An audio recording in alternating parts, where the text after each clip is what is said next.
कर घोषणाएं हैं उनका जिक्र किया था। जब एमएसएमई की भी हम बात कर रहे हैं या हम स्टार्टअप्स की बात करें या हम स्किलिंग की बात करें, कहीं ना कहीं ये सब इंटरकनेक्टेड भी हैं और गांव में ज़्यादा से ज़्यादा लोग खुद का रोज़गार करें, खुद के स्टार्टअप करें, इस पर भी बहुत बड़ा फोकस है सरकार की तरफ से। ऐसे में आपको क्या लग रहा है कि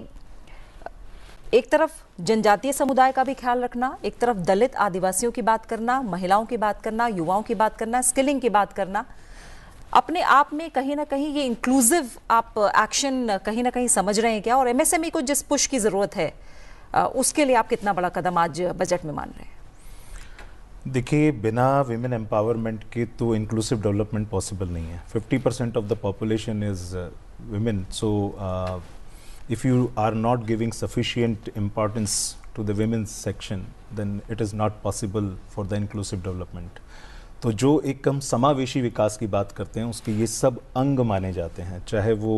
विमेंस हैं, चाहे वो आप जो गरीब वर्ग है जो कहीं पीछे छूट गया है, या जो आदिवासी वर्ग है वो कहीं विकास की दौड़ में पीछे छूट गया है। तो आज जो बात की है फाइनेंस मिनिस्टर ने अपनी बजट स्पीच में, वो अन्नदाता से शुरू की। और जो 9 पॉइंट्स की सर अभी बात कर रहे थे उसमें 9 पॉइंट्स में सबसे पहली जो प्रायोरिटी है वो उन्होंने कृषि की बात की।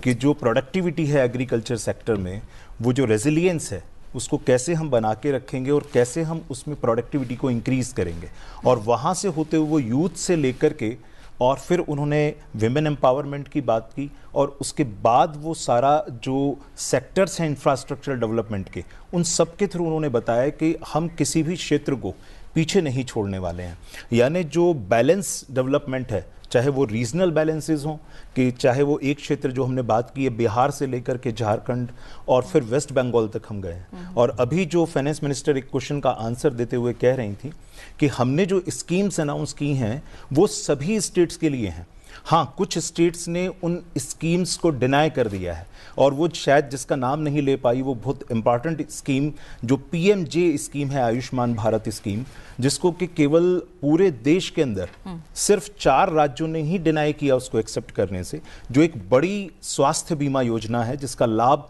देश के बहुत बड़े वर्ग को मिल रहा है, उसको वेस्ट बंगाल ने मना कर दिया। तो जब हम बात करते हैं इंक्लूसिव डेवलपमेंट की, तो इन जो पिलर्स हैं, ये विमेन हैं या जो backward section of the society है, चाहे वो कास्ट वाइज है, चाहे वो इकोनॉमिकली है, तो इन सबको शामिल करने का प्रयास इस बजट में किया गया है। और ये विजन जो है वो 2047 विकसित भारत के लिए है, जो इस बजट में दिखता है।